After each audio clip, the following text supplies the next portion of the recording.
बिस्मिल्लाहिर्रहमानिर्रहीम, अस्सलाम वालेकुम नाज़रीन, आप देख रहे हैं प्रोग्राम ब्रेकिंग व्यूज और मैं हूं यासिर रशीद। नाज़रीन, पाकिस्तानी सियासी हालात से आप बखूबी वाकफियत रखते हैं कि इस वक्त सियासी अदम इस्तेहकाम भी दिखाई देता है और इस्तेहकाम भी दिखाई देता है। तज़ब्ज़ुब की कैफियत है। हमें यह मालूम नहीं कि किस हद तक इस्तेहकाम है और किस हद तक नहीं है। एक तरफ से आवाज़ उठती है कि नहीं है और एक तरफ से आवाज़ उठती है कि है। इसी तज़ब्ज़ुब और मखमसे की कैफियत के अंदर वक्त गुजारी हो रही है। लेकिन पाकिस्तान के मुआशी हालात भी सियासी हालात से वाबस्तगी इख्तियार किए हुए हैं। वो इस हद तक जुड़े होते हैं कि अगर एक जगह भी कहीं ना कहीं पे कोई लूप होल दिखाई दे तो दूसरा उससे मुतासिर हो जाता है। तो फिर सिर्फ दूसरा ही मुतासिर नहीं होता, उसके हम सभी बतौर पाकिस्तानी फरीक हैं और हम भी मुतासिरीन में शामिल हैं। आज ताहयात नाअहली केस के हवाले से सुप्रीम कोर्ट का फैसला मंजर आम पे आया है, जिसमें ताहयात नाअहली केस में 62(1)(f) के तहत ताहयात नाअहली को कलअदम करार दे दिया गया है और नाअहली 62(1)(f) के तहत सिर्फ 5 साल होगी। समीउल्लाह बलोच का जो फैसला था उसे ओवर रूल कर दिया गया है आज के दिन, और यह पैगाम दिया गया है कि यह नहीं हो सकता कि कभी किसी की मंशा हो तो ताहयात नाअहल कर दें और कभी किसी की हो तो नाअहली को छोड़ दें। 5 जेंटलमैन जो है वो पूरी पार्लियामेंट का फैसला नहीं कर सकते। आज के फैसले में यह बात की गई है। इस फैसले के असरात पाकिस्तानी सियासत के ऊपर क्या होंगे, इसके अलावा लेवल प्लेइंग फील्ड के हवाले से भी बातें हुई। वो केसेस भी अभी लगे हुए हैं और परसों के दिन उस पर भी बात होना है। बल्ले की वापसी के हवाले से भी बात होना है, इलेक्शन के हवाले से भी बात हो रही है। लेकिन इस सारे तनाजुर के अंदर एक खामोश हिस्सा भी मौजूद है जिसके ऊपर कोई बात करने को तैयार नहीं है। उस पर बात होनी चाहिए कि पाकिस्तान का मुआशी निजाम इस वक्त किस तरीके से चल रहा है। मुआशी पहिया अगर घूम रहा है तो किन वजूहात की बुनियाद पे, और अगर स्टक है तो फिर उसमें कौन सी बड़ी वजह है। पाकिस्तान में बैरूनी सरमायाकारी अगर आ रही है तो हालात के ऊपर उसका असर क्यों नहीं पड़ रहा, और यहां से अगर एक्सपोर्ट्स करना है तो उसमें कौन कौन सी रुकावटें हैं, कौन सा सेक्टर इस वक्त सबसे ज्यादा मुतासिर है। सरमायाकारी आ सकती है तो किन वजूहात की बुनियाद पे आ सकती है। सियासी इस्तेहकाम जो है वो माशी इस्तेहकाम से किस हद तक जुड़ा हुआ है। इसी बारे में बात करने के लिए हमें ज्वाइन किया है माहिर डॉक्टर खाकान नजीब साहब हमारे साथ मौजूद है। डॉक्टर साहब, बहुत शुक्रिया आपके वक्त का। उसके अलावा मशहूर बिजनेसमैन मिर्जा इख्तियार बेग साहब हमारे साथ मौजूद हैं। बेग साहब, आपका मशकूर हूं। और उसके अलावा इरफान इकबाल शेख साहब वो हमारे साथ मौजूद है। शेख साहब, आपका भी बहुत शुक्रिया। डॉक्टर साहब, सबसे पहले आपकी तरफ आता हूं। मौजूदा सूरत हाल में जहां पे गूम अगूम की कैफियत है, हमें कुछ मालूम नहीं कि क्या हो रहा है क्या नहीं होगा, और बतौर पाकिस्तानी हर कोई इसी तज़ब्ज़ुब के अंदर मुब्तला है कि मुस्तकबिल किस हद तक महफूज होगा। मुआशी मंजरनामे को अगर देखा जाए तो आप क्या देखते हैं कि हमारा जो मुआशी सफर है वो इस वक्त किस समत को गामज़न है? बिस्मिल्लाहिर्रहमानिर्रहीम। यासिर, देखिए, अगले जो 6 माह हैं उसमें पाकिस्तान में 3 बहुत इंपॉर्टेंट ट्रांजिशंस होने जा रही हैं। नंबर 1 8 फरवरी की पॉलिटिकल ट्रांजिशन है। नंबर 2 पाकिस्तान IMF का प्रोग्राम ख़त्म कर रहा होगा और एक नए प्रोग्राम की तैयारी करना पाकिस्तान के लिए लाजिम व मलजूम है। पाकिस्तान के पास और कोई 2 रास्ते नहीं है, सिर्फ there is one way and that goes कि हम IMF के प्रोग्राम को रिन्यू करें। और तीसरा, पाकिस्तान एक बजट बना रहा होगा जो कि एक एग्जाम्पलरी बजट इस तरह होना चाहिए कि अगर रिफॉर्म का आगाज करना है और आपने सिग्नल करना है दुनिया को और अपने लोगों को कि you want to be serious in the next 5 years, क्योंकि एक नई हुकूमत मार्ज़ वजूद में आएगी कि वो इसको लेकर चलेगी। इसके साथ साथ एक SIFC का फ्रेमवर्क चल रहा होगा। मैं तो बहुत क्लियर हूँ कि SIFC एक होल ऑफ गवर्नमेंट अप्रोच है और उसके अंदर आप कई चीज़ें जो हैं वो करने की कोशिश कर रहे हैं, डोमेस्टिक भी और इंटरनेशनल इन्वेस्टमेंट को लाने की भी कोशिश कर रहे हैं। इसके अलावा लोगों के लिए ऑफ कोर्स जब तक ये जो इस वक्त क्राइसिस का बढ़ना है इसको हम संभाल नहीं पाते, और मैं बारहा कहता हूँ, और मैंने कल एक बड़ा ही इम्पोर्टेंट ट्वीट भी किया और उसमें मैंने ये बताया है कि पाकिस्तान का फिस्कल खसारा, पाकिस्तान की जो हम जिस तरह से पैदावारी सलाहियत को कमज़ोर कर चुके हैं और मैन्युफैक्चरिंग में भी और पाकिस्तान की एग्रीकल्चर में भी, और तीसरा जो हम पाकिस्तान की एनर्जी के निज़ाम की इनएफिशिएंसीज को ठीक नहीं कर पा रहे। ये 3 चीज़ें पाकिस्तान की इन्फ्लेशनरी ट्रेंड में एक बहुत बड़ा जोज़ है और इनको ठीक करना पड़ेगा। आने वाली हुकूमत के लिए आपने बहुत अच्छी बात की। सबसे बड़ा चैलेंज एनर्जी के बाद पाकिस्तान की एक्सपोर्ट्स हैं। पाकिस्तान हर दफ़ा जो एक खसारे में चला जाता है करंट अकाउंट के और उसके बाद बैक टू द IMF, ये कोई अच्छी बात नहीं मैं आपको कह रहा यासिर, कि मैं आपको ये कहूँ कि पाकिस्तान 23वें प्रोग्राम में है। उन 23 प्रोग्राम्स के बाद एक 24वां प्रोग्राम भी ले लीजिए, उस डॉक्टर के पास चले जाइए जो ICU का डॉक्टर है। That's not a good story to tell by any stretch of imagination. The good story to tell is कि क्या जो सियासी जमात यहाँ जमातें अगला इक़्तिदार संभालेंगी, वो इतनी प्रिपेयर्ड होंगी कि जो आपने जैसे बहुत अच्छा सवाल सामने रखा कि जो एक्सपोर्ट्स के की जोज हैं, क्या हम उनको ठीक कर पाएंगे? सबसे पहले क्या हम वाकई ही अपने बजट को ऐसा प्रेजेंट करेंगे जो एक्सपेंडिचर के भी रिफॉर्म दिखाए और टैक्स के भी रिफॉर्म दिखाए? एम्बियंस मैक्रो स्टेबिलिटी की कायम करना, एक हम जो समझे हैं अपने 20-25 साल में, वो बहुत ही ज़रूरी है जिन ममालिक ने भी तरक्की की है उनके लिए। नंबर 2, पाकिस्तान का जो दूसरा एक्सपोर्ट के जो जोज हैं, जिसमें एनर्जी की इनपुट के अलावा जो हमने पूरा एम्बियंस क्रिएट करना है एक लो इन्फ्लेशनरी एनवायरनमेंट में, जिसमें हमारा पॉलिसी रेट भी नीचे आए और जो चीज़ें रोके हुए हैं इस चीज़ को, उनको जाकर ठीक करें। और सबसे पहले इसमें मैं हमेशा कहता हूं कि पाकिस्तान में कोई लो हैंगिंग फ्रूट नहीं है, ये इन चीज़ों से निकल जाएं, Asian tiger, low hanging fruit, take off. Pakistan में बहुत मेहनत करना पड़ेगी। पाकिस्तान की आपको एग्रीकल्चर की जो पैदावारी सलाहियत है वो कहीं पे 1/3 है और कहीं पे 50% है ऑफ द वर्ल्ड्स बेस्ट। इसको ठीक करेंगे तो आपकी जो इस वक्त 10-11 अरब डॉलर की इंपोर्ट है उसमें भी कमी होगी और जो 5-1 अरब डॉलर की एक्सपोर्ट है वो भी बढ़ेगी। ये सबसे पहला एक्सपोर्ट का जोश है। और फिर ऑफ कोर्स आप अपनी मैन्युफैक्चरिंग को बनाएंगे, मेहनत करेंगे तो आप किसी तरह दुनिया से कनेक्टिविटी कर पाएंगे कि आपकी 52 लाख SMEs हैं, ये लार्ज स्केल से भी निकलेंगे आप। सो क्या ये इतना बड़ा माइंडसेट, मैंने 3 ही चीजें आपके सामने रखी हैं। IMF का नया प्रोग्राम करने के लिए टीम बनानी पड़ेगी, एक्सपोर्ट्स को ठीक करने के लिए टीम बनानी पड़ेगी, एग्रीकल्चर की पैदावारी सलाहियत ठीक करने के लिए टीम बनानी पड़ेगी। What I'm trying to say is कि ये सारे काम तो बहुत से लोग आपके सामने रख सकते हैं, बट अहम जो ये है कि do you have the competence level to deliver on all these things. जिन लोगों ने भी प्रोग्राम IMF के उनसे इस्तेफादा उठाया है या फायदा लिया है या उनको कंप्लीट किया है, जिन मुल्कों ने भी, वो अपना होम ग्रोन प्लान सामने लाते थे। अभी हमें वो प्लान रखने के लिए एक टीम बनानी है। मैं बार बार इसको एम्फसाइज इसलिए कर रहा हूं कि ये सब अब टेक्निकल चीजें हैं। प्राइवेटाइजेशन टेक्निकल चीज है, आपको प्राइवेटाइजेशन की एक बहुत ही काबिल टीम लानी पड़ेगी। वो कौन हजरत होंगे या खातून होंगे जो प्राइवेटाइजेशन को चेयर करेंगे और फिर वो एक अपने अंडर टीम बना के PIA को, एनर्जी सेक्टर को, बैंकों को उनकी वैल्यू बनाकर दुनिया में बेचेंगे। अब ये है पाकिस्तान का इस वक्त चैलेंज। ठीक, मिर्जा साहब हवाले माजी के देने के पास हमारे पास बहुत ज्यादा है। जर्मनी स्टैंड जब हो रहा था उसको मुश्किलात थी, करोड़ों रुपए हमने दिया और उधार के चक्कर में दिया, हमने मईशत चलाना चाइना को सिखाया। लेकिन हम मौजूदा सूरत हाल में पिछली 2 दहाइयों में किस नहज तक पहुंचे हैं? हमारी एक्सपोर्ट के अंदर तनज़ुली किन वजूहात की बुनियाद पे हुई है और एनर्जी सेक्टर में रिफॉर्म किन वजूहात की बुनियाद पे नहीं हो सका? देखिए, अगर आप मुझसे पूछें कि इस वक्त पाकिस्तान को सबसे ज्यादा जरूरी रिफॉर्म्स कौन कौन से शोबे में करनी होगी, तो मेरा एक ही जवाब होगा, एनर्जी सेक्टर। क्योंकि एनर्जी सेक्टर हाथ से हमारा निकलता जा रहा है। गर्दिशी कर्जे जो है वो 5,000 अरब रुपए से ज्यादा हो गए हैं, पावर सेक्टर के भी और गैस सेक्टर के भी, और जिसकी वजह से ये बिजली की कीमतें बढ़ रही हैं, गैस की कीमतें बढ़ रही हैं। आपको ये पता है कि 193% गैस की कीमतें जब बढ़ाई हैं तो हमारी सनत की मुकाबलती सिकत जो है वो तकरीबन खत्म हो गई है। और हर तरफ से ये आवाजें आ रही हैं कि गैस की कीमतों को जो एक्सपोर्ट ओरिएंटेड इंडस्ट्रीज हैं उनको जो रिलीफ दिया हुआ था, उनको जो इंसेंटिव दिए हुए थे, वो विड्रॉ ना करें, नहीं तो हमारे एक्सपोर्ट ऑर्डर जो है हमारे हाथ से निकल जाएंगे। तो कहने का मेरा सिर्फ मकसद ये है कि आने वाली हुकूमत को बहुत चैलेंजेस होंगे, क्योंकि उनसे एक्सपेक्टेशंस बहुत ज्यादा हैं। बहुत वादे भी किए गए हैं कि हम सब इकोनॉमी को सही कर देंगे, लेकिन ये इतना आसान नहीं है, क्योंकि अफरात-ए-ज़र आपका किस लेवल पे पहुंचा हुआ है। डिस्काउंट रेट 22% और बैंक के लैंडिंग रेट 24 और 25% पे है। GDP हमारा 2023 में नेगेटिव की बात हो रही थी, 2024 की आज ही यूनाइटेड नेशन की जो रिपोर्ट है और वर्ल्ड बैंक और ब्लूमबर्ग ने हमको दिया जो लेवल, वो 2 से 2.5% तक है। बहुत ही ज्यादा 2025 का है वो 3% है। तो आपको लो GDP ग्रोथ से न जॉब क्रिएशन आप कर सकते हैं, न एक्सपोर्ट एनहेंसमेंट कर सकते हैं।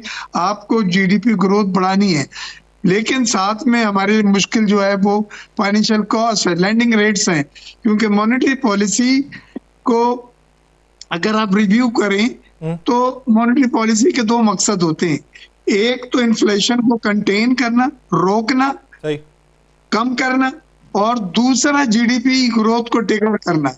हमारा जो 22% पे हम लेके चले गए हैं टाइट मॉनेटरी पॉलिसी पे, अफराते दर भी नहीं कंटेन हुआ है, वही आपको 39% पे खड़ा हुआ है, और साथ साथ आपकी जीडीपी ग्रोथ भी बड़ी नहीं है, टिगर नहीं हुई है, वो बल्कि नेगेटिव जोन में आ गई है, या 2-2.5% की 2024 में रहेगी।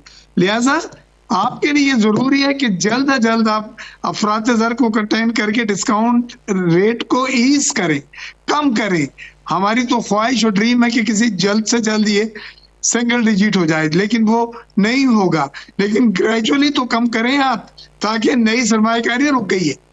दावे यहाँ पे बहुत किए जाते हैं मिर्जा साहब, लेकिन उन दावों के बरक्स हकाइक में हमें इक़दाम बहुत कम दिखाई देते हैं। मैं आपकी तरफ वापस आता हूँ। शेख साहब, आपके वक्त का शुक्रिया। आप क्या समझते हैं कि मौजूदा सूरत हाल में हमें यह बताया जाता है कि स्टॉक एक्सचेंज में जो पॉइंट्स हैं वो नफसियाती हद को अबूर कर गए। एक तरफ सरमायाकारी हो रही है, हमें उसका पैगाम दिया जा रहा है, और दूसरी तरफ मौजूदा हालात वो उसके बरक्स हमें दिखाई देते हैं। ये जो फर्क है, ये फर्क को किस नजर से देखते हैं? देखिए, बिल्कुल आपकी बात 100% ठीक है, और मैं समझता हूँ कि जितना भी आपका स्टॉक मार्केट में जो रेज आया है, ये आर्टिफिशियल रेज, और इसको किया गया बकायदा कि उसको बताया जाए IMF के हमारे यहाँ पे। बाकी फैक्चुअली बिजनेस उस तरह से नहीं है यहाँ पे, ये बिल्कुल इसमें कोई छुपी बात नहीं है। तीसरी बात जो बात मैंने कहनी है वो एक ये है कि जब तक ये इंटरेस्ट रेट कम नहीं होता, इस इंटरेस्ट रेट में इंडस्ट्री नहीं लग सकती, और जब तक इंडस्ट्री नहीं लगेगी आपकी एक्सपोर्ट बेहतर नहीं हो सकती, और जब तक आपकी इंडस्ट्री नहीं लगती आपकी इंपोर्ट सब्स्टिट्यूशन नहीं हो सकती, और जब तक आपकी इंडस्ट्री नहीं लगती आपकी जॉब क्रिएशन नहीं हो सकती जो इस मुल्क की जरूरत है। तो इंडस्ट्रियलाइजेशन जो है ना, उसके लिए आपको पैकेज लाना पड़ेगा, आपको कौम को हौसला देना पड़ेगा। देखिए, जब तक हमारे इन्वेस्टर यहाँ पे इन्वेस्टमेंट नहीं करेंगे, इस मुल्क ने तरक्की नहीं करनी। उस वक्त बाहर से जो इन्वेस्टमेंट आनी है वो भी उनको देखने के बाद आनी है। और फिर हमारा जो IT सेक्टर है, हम कहते हैं जी IT सेक्टर के ऊपर IT सेक्टर को फोकस करना पड़ेगा, आर्टिफिशियल इंटेलिजेंस को फोकस करना पड़ेगा, क्योंकि आने वाले वक्त में यही आपको बड़ी तेजी के साथ आगे लेके जा सकती है। उसके बाद आपका एग्रीकल्चर है, एग्रीकल्चर को हमने SIFC के अब एक जो नई स्कीम लेके आए, उम्मीद है इंशाल्लाह कि इससे चीजें बेहतर होंगी। और कुछ आपको पॉलिटिकल स्टेबिलिटी चाहिए, जब तक पॉलिटिकल स्टेबिलिटी नहीं होती आपकी इकोनॉमिक स्टेबिलिटी नहीं हो सकती। ये सारी चीजें हैं। और दूसरी बात जो मैं खास तौर पे कहना चाहता हूँ कि खुदारा इस मुल्क में स्टेबिलिटी के लिए वो इकदाम किया जाए ताकि चीजें आगे बेहतरी की तरफ जा सके। और तो मैं समझता हूँ कि इन हालात में कोई एक ऐसी अपना टेक्निकल कोई अपना या कोई टीम लाई जाए जो इस मुल्क को आगे लेके जा सके, क्योंकि चीजें इस तरह से आगे मुझे पॉलिटिकल तरीके से या डेमोक्रेसी से मुझे चीजें बेहतर होती नजर नहीं आ रही हैं। लेकिन आप जो बीच में नुक्ता उठा रहे हैं वो तो बड़ा संजीदा भी है, इस पे मैं आपकी तरफ वापस आता हूं। लेकिन इसी बीच जो आज पॉलिटिकल, जब आपने बात छेड़ ही दी है, तो पॉलिटिकल जो हैपनिंग हुई है वो हमारे कानूनी मंजरनामे से भी मशरूत है। आज जो बड़ा फैसला हुआ है, कुछ बात कर लेते हैं, फिर मुआशी मंजरनामे पे उसी से रिलेट करते हुए बात करेंगे। साकिब बशीर, हमारे नुमाइंदा खुसूसी सीनियर कोर्ट रिपोर्टर, वो हमें ज्वाइन कर चुके हैं। साकिब, बहुत शुक्रिया आपके वक्त का। साकिब, आज जो फैसला मंजर आम पे आया है, इस फैसले पे इख्तलाफ जस्टिस याहिया अफरीदी ने किया, हालांकि उसका इतलाक नहीं हो पाता क्योंकि वो 1 है और 6 जो है उसके हक में थे। उन्होंने इख्तलाफी नोट किन बुनियादों के ऊपर लिखा है?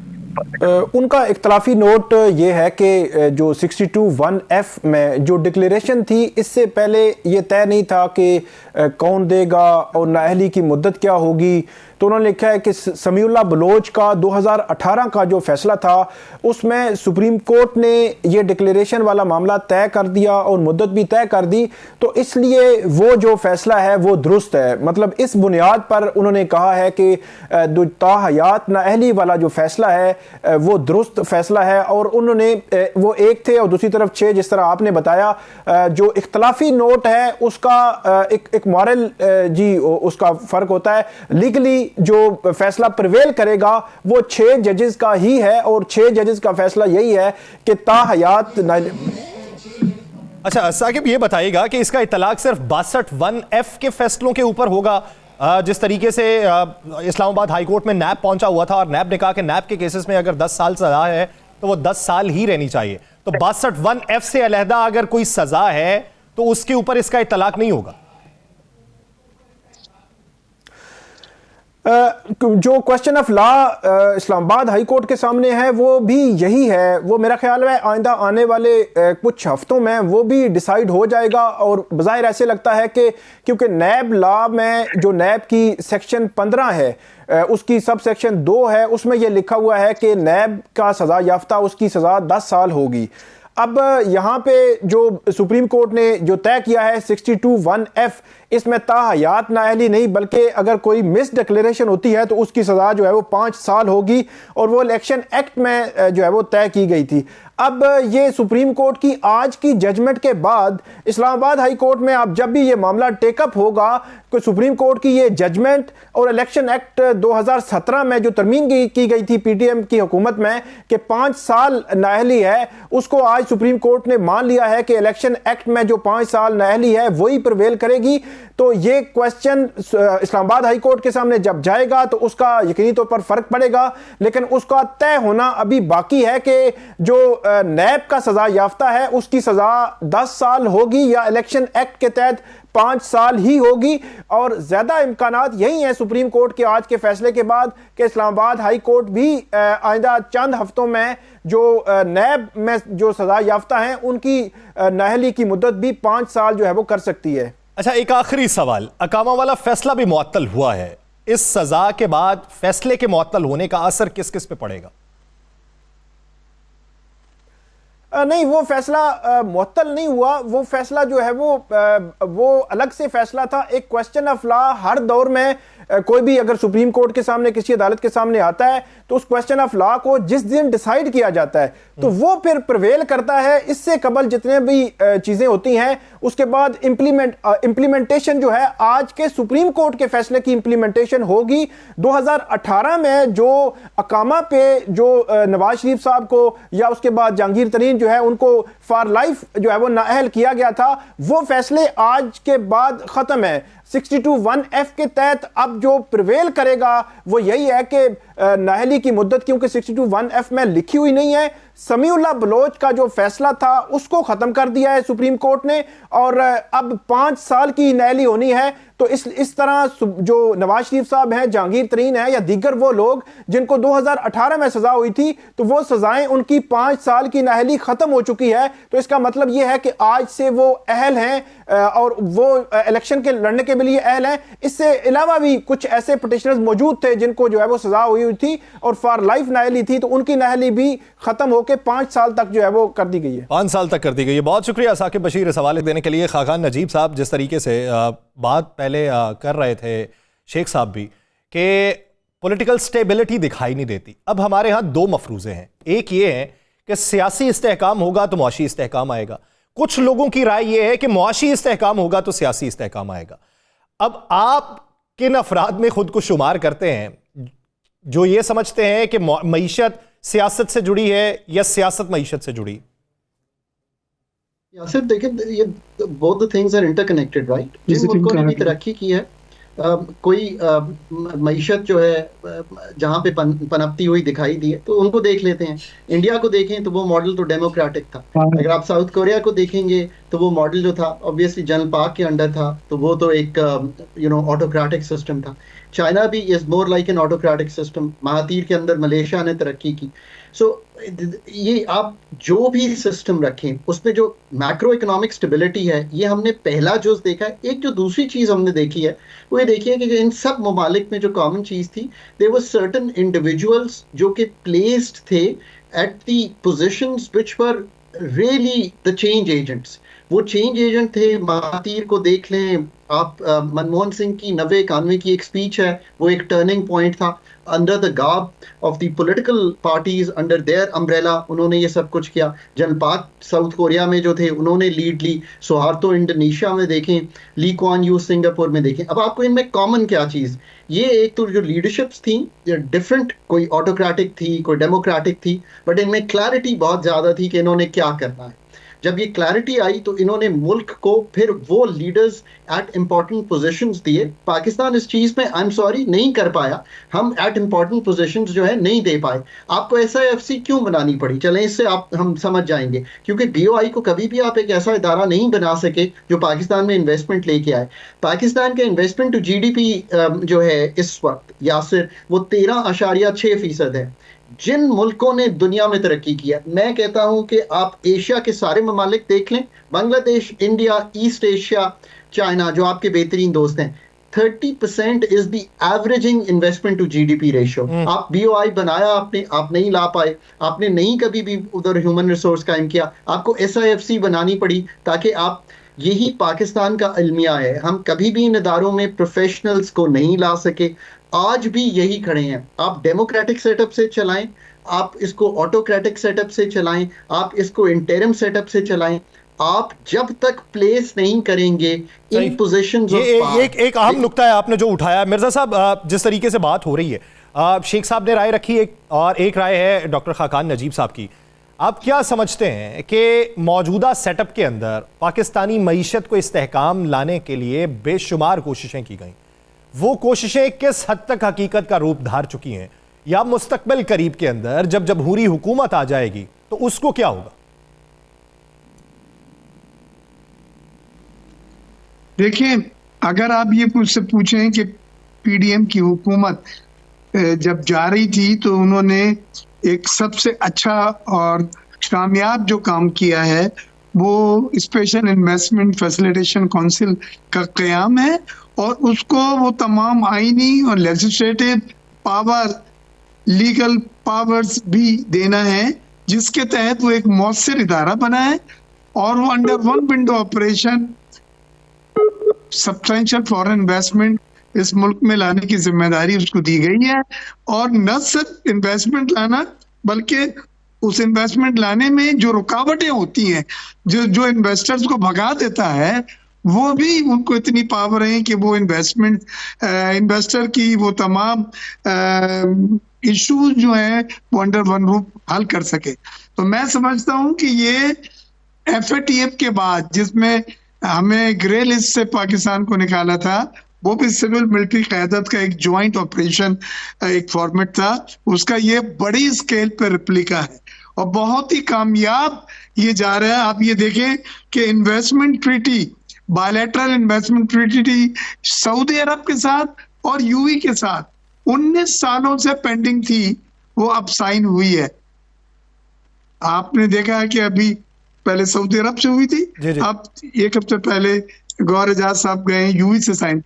बायलैटरल इन्वेस्टमेंट ट्रीटी बिट जिसको कहते हैं, साइन होने के बाद आप FTA गल्फ ममालिक से साइन करने की पोजीशन में है, क्योंकि ये प्री रिक्विजिट है बिट FTA का। ये पूरा का पूरा क्रेडिट इसका जाता है SIFC को। जनरल आसिम मुनीर ने वहां पे लीडरशिप से बात की तो वहां पे ये रिटेंट्स आए कि जी ये पेंडिंग लकूनाज हैं और इन्वेस्टमेंट ट्रीटी साइन नहीं हुई है, तो हम किस तरह इन्वेस्टमेंट कर दें। तो उसके लिए तमाम चीजें की गई, बिलाखिर वो साइन हुआ।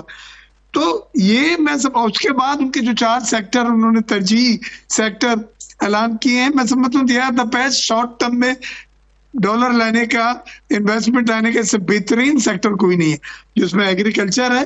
देखिए UAE ने और सऊदी ने 25-25 बिलियन डॉलर की बात कर रहे हैं फूड सिक्योरिटी के लिए, और उसके लिए जमीन जो काश के काबिल नहीं थी उसको काश के काबिल बना के बलूचिस्तान वगैरह में हम लॉन्ग लीज पे ऑफर कर रहे हैं गल्फ ममालिक को। मिनरल्स हैं, आपने देखा रिकोडेक के शेयर लेने के लिए तैयार है सऊदी काम तो अच्छा हुआ है, आपने ये देखा अमल दरामद किस तरीके से होगा, ये एक बुनियादी सवाल है। शेख साहब, जिस तरीके से आप ये कह रहे हैं कि नई हुकूमत आएगी तो मजीद चैलेंजेस दरपेश होंगे, आपके साथ मुलाकातें होती रहीं, लाहौर के अंदर भी मुलाकात आसिफ अली जरदारी साहब ने की, शहबाज शरीफ साहब के साथ भी मुलाकातें होती रहीं, चैम्बर में हुई, फेडरेशन हाउस में आते रहे, उन्होंने अपना पूरा फॉर्मूला बताया, सिफ्स की मीटिंग में आप बैठते रहे, क्यों लगता है आपको कि एक जमहूरी हुकूमत जो आएगी वो मुश्किलात का शिकार हो जाएगी और अभी इस सेटअप में काम चलाया जा सकता है? देखिए, जब तक मैं जमहूरी हुकूमत आने का मुराद ये नहीं है कि एक होती है आपकी 2/3 मेजोरिटी हो या आपकी कोई स्ट्रॉन्ग किस्म की गवर्नमेंट आए तो वही फैसले कर सकेगी। अगर आप उसी तरह की गवर्नमेंट लेके आएंगे जैसे पहले 16 माह में रही, तो मैं समझता हूँ उससे स्टेबिलिटी नहीं आएगी।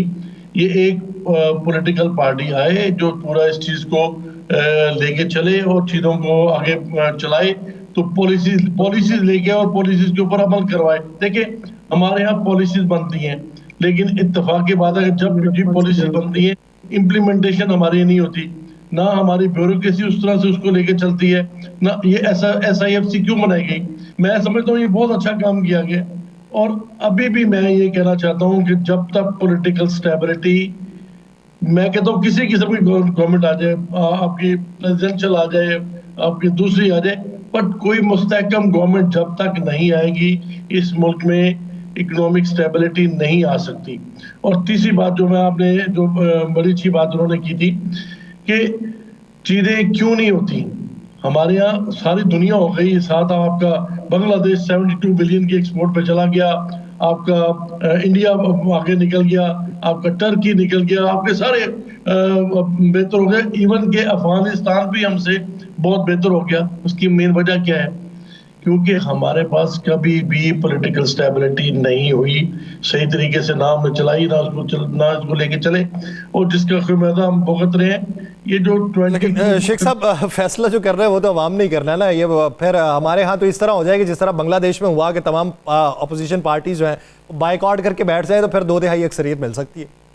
देखिए, मेरी बात सुने, जो कुछ मर्जी हो, मैं समझता हूँ कि फिर इलेक्शन होने चाहिए। फिर कभी ये अनसर्टेनिटी जो है ना, ये इस मुल्क को जीने नहीं देगी।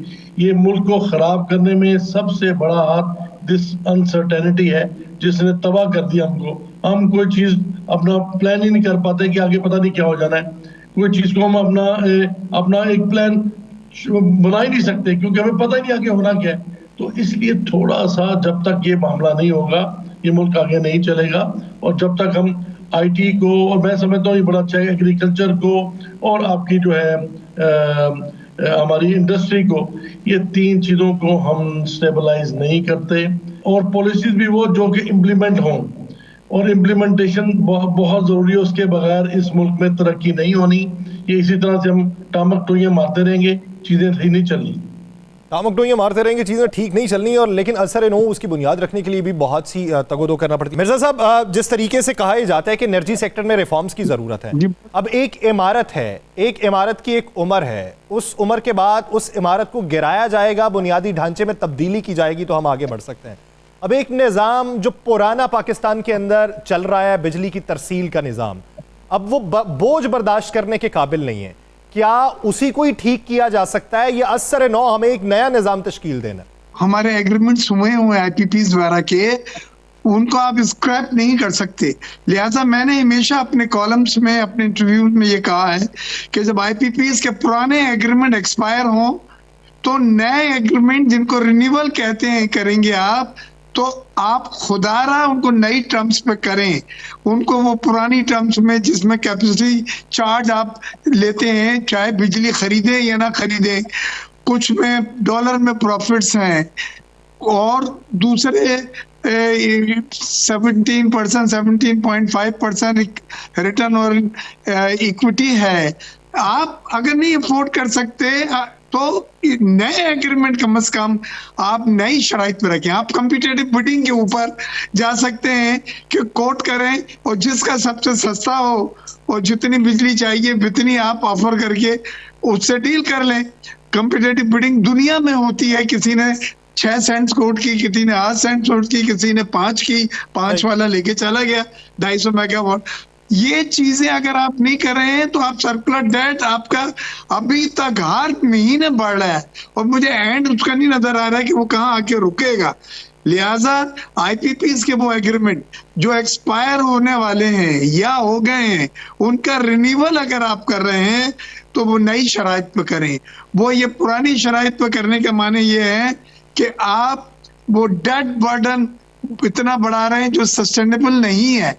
और यही रिफॉर्म्स की मैं बात कर रहा हूं कि एनर्जी सेक्टर में खुदारा रिफॉर्म्स करें, क्योंकि आईएमएफ की भी एक सबसे बड़ी कंसर्न जो है वो एनर्जी सेक्टर है कि हमें सर्कुलर डेट को समझ में नहीं आ रहा है। हम बिजली बढ़ाते हैं, कीमतें गैस की बढ़ाते हैं, एक पोर्शन सर्कुलर डेट का कवर करते हैं, उसके बाद फिर 1 महीने के बाद उतने अमाउंट दोबारा बढ़ जाता है। तो अगर मुझसे आप पूछें कि सबसे बड़ा चैलेंज और सबसे बड़ी रिफॉर्म्स की चीज में चाहिए, तो मेरा 1 से 10 तक जवाब यही होगा कि energy sector, energy sector, energy sector. क्योंकि सर्कुलर डेट जो है एक वो, और एक public sector loss making organization जिसमें पीआईए है, रेलवे है, जिसमें डिस्कोज है और स्टील मिल है। ये 4 चीजें हैं जो 500 अरब रुपए सालाना जो है वो ब्लीडिंग हो रही है उसकी, वो आप अफोर्ड नहीं कर सकते। इनको आपने हर बार वादा करा है कि हम प्राइवेटाइज कर रहे हैं, हम रिस्ट्रक्चर कर रहे हैं, लेकिन वो वहीं की वहीं खड़ी है 20, 25, 30 साल से। और हर साल आप good money for bad purpose खत्म हो रहा है, जा रहा है। आप उन इदारोों को जिनकी चिमनी से धुआं नहीं निकल रहा है, स्टील मिल जैसे है, उनको भी आप फीड कर रहे हैं कौमी खजाने से। यानी सफेद हाथी पालना छोड़ेंगे तो तभी हम बेहतरी की तरफ गामजन हो सकते हैं। और सबसे ज्यादा आप कहते हैं रिफॉर्म्स होनी है, वो एनर्जी सेक्टर के अंदर रिफॉर्म्स होनी चाहिए और नए मुआहदे होने चाहिए, असर इनवा होने चाहिए। नाज़रीन, एक ब्रेक लेते हैं। ब्रेक मिर्ज़ा इख्तियार बेग साहब हमें ज्वाइन नहीं करेंगे। बहुत शुक्रिया मिर्ज़ा साहब। इरफान इकबाल शेख साहब और डॉक्टर खाकान नजीब साहब साथ ही मौजूद होंगे। इन्हीं इश्यूज़ पे बात की जाएगी, कहीं नहीं जाएगा। Stay with us.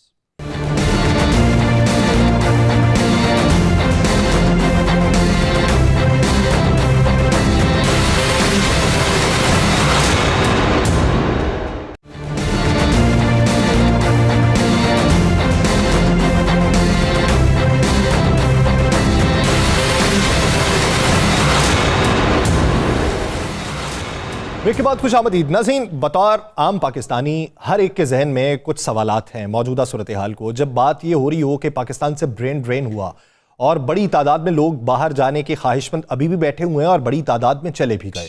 कुछ लोग सरमायाकारी नहीं करना चाहते, उनके तहफ़्फ़ुज़ात किन वजूहात की बुनियाद पर हैं? जब यहाँ पर नारे दावे कुछ और तरह के होंगे और हक़ाइक़ कुछ और तरह से होंगे, जब हमें ये बताया जाता है कि हम पाकिस्तान में बेहतरी के लिए काम कर रहे हैं और हमने पाकिस्तान को डिफ़ॉल्ट होने से बचा लिया, और फिर उन्हीं के इत्तेहादी जब बाद में ये भी बातें करने लगे हैं कि उस हुकूमत में महंगाई को कम करने के लिए और बेरोज़गारी को कम करना एजेंडे के अंदर शामिल नहीं था, तो कौन किसकी बात मानेगा? डॉक्टर खाकान साहब, क्या ऐसे बयानात जो हैं वो मईशत के ऊपर असरअंदाज होते हैं कि जब हमारी गुज़श्ता जो PDM की मखलूत हुकूमत थी उसमें बेशुमार काविशों के दावे किए जाते रहे, लेकिन कुछ दिन पहले बिलावल भुट्टो जरदारी साहब ने यह कह दिया कि गुज़श्ता हुकूमत में बेरोज़गारी और महंगाई एजेंडे पे शामिल नहीं थी। जब इस तरह के बयानात आते हैं तो कितना लोगों का एतकाद या यकीन खराब होता है? या सर, एक तो ये कि पॉलिटिकल जो पोस्चरिंग होती है उसको उस हद तक लेना चाहिए। ऑब्वियसली इलेक्शन का टाइम है तो सारी जो जमातें हैं वो अपना एजेंडा भी, अपनी ख्यालात का इजहार करती हैं और बैकवर्ड लुकिंग भी होती हैं at times. But I think all the political parties अब बहुत फॉरवर्ड लुकिंग होना चाहिए। हम बहुत बोझ डालते हैं इन पे कि पॉलिटिकल पार्टीज जो हैं इनको ये करना है, ऐसा करना है, वैसा करना है। लेकिन मैं थोड़ा सा अगर इसी गुफ्तगू को जो आपने रखी है कि वो क्या कहते हैं, हमें भी तो उनको कुछ कहना है ना। As voters we have to ask them, as policy makers we have to ask them, as media people we have to ask them. जो अपना रोल प्ले कर सकता है उनसे यही कह सकता है ना कि आप मंशूर लाएं सामने, सो दैट हमें क्लैरिटी हो कि हमें आगे कैसे बढ़ना है। आई नो कि थिंग्स सीम डिफिकल्ट और मैं खुद इसका इकरार करता हूँ इस बात का, बट अगर आप थोड़ा सा देखें तो अभी IMF का प्रोग्राम हुआ, ये एक PDM की हुकूमत ही कर गई थी। केयर टेकर ने उसको एस्टैब्लिशमेंट ने बैक कर आगे चलाया। सो आपको थोड़ी सी स्टेबिलिटी, ऐसा तो है ना, रुपए की कदर की जो मूवमेंट थी वो थोड़ी सी बेहतर हुई है, थोड़े से एक्सटर्नल करंट अकाउंट का खसारा संभला है, थोड़ा सा फिस्कल संभला है। फिर एस्टैब्लिशमेंट ने 4 बहुत इंपॉर्टेंट काम किए। ये जो हम हमेशा कहते हैं कि हम कुछ कर नहीं पाते, मैं आपके सामने 4 काम रखता हूँ ये पिछले 4-6 माह में एस्टैब्लिशमेंट करना चाह रही थी, उसने किए। नंबर 1 वो चाह रही थी कि थोड़ा सा बॉर्डर कंट्रोल किया जाए, तो स्मगलिंग को कम कर दिया गया। नंबर 2 उन्होंने कहा कि अफगान ट्रांजिट ट्रेड में पिछले 10 साल से ये कह रहा हूँ कि ये एग्रीमेंट जो है इसको रीडू करें, बिकॉज ये हमारी फॉर्मल इंडस्ट्री को तबाह कर रहा है। हमने उसको ठीक करने के लिए रेगुलेटरी मेजर्स भी लिए, स्मॉल मेजर्स भी लिए। नंबर 3 मैं हमेशा कहता हूँ कि पाकिस्तान में 2 मार्केट्स हैं डॉलर की, ये जो एक्स्ट्रा मार्केट्स हैं इनको ख़त्म कर दें। मैं तो इससे भी आगे भी कहता हूं कि डी डॉलराइजेशन के लिए बहुत काम आपको करना चाहिए, हमने वो भी कर दिया।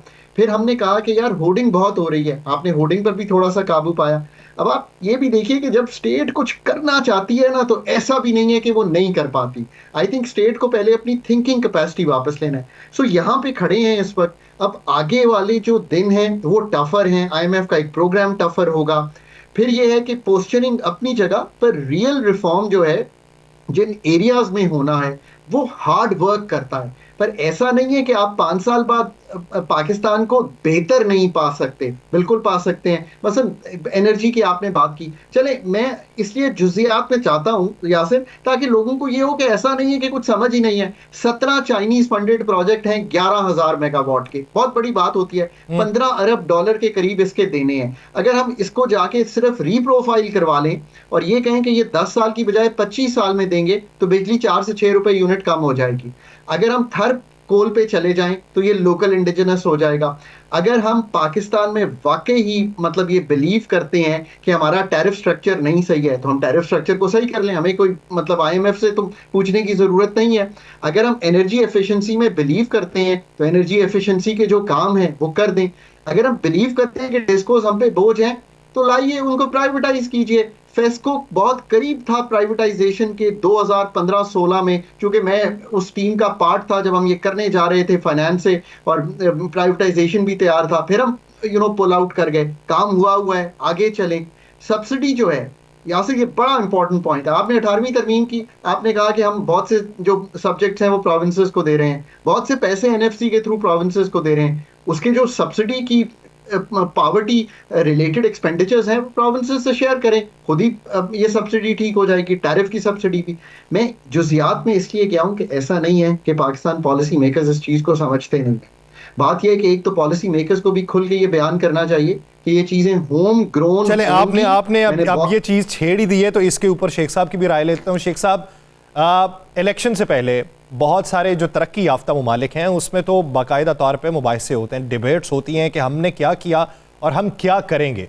लेकिन यहाँ पे तो हमारे अमूमन बहुतान तराजी होती है कि किसका दामन कितना गंदा कर दें तो अपना दामन उजला हुआ दिखाई देता है।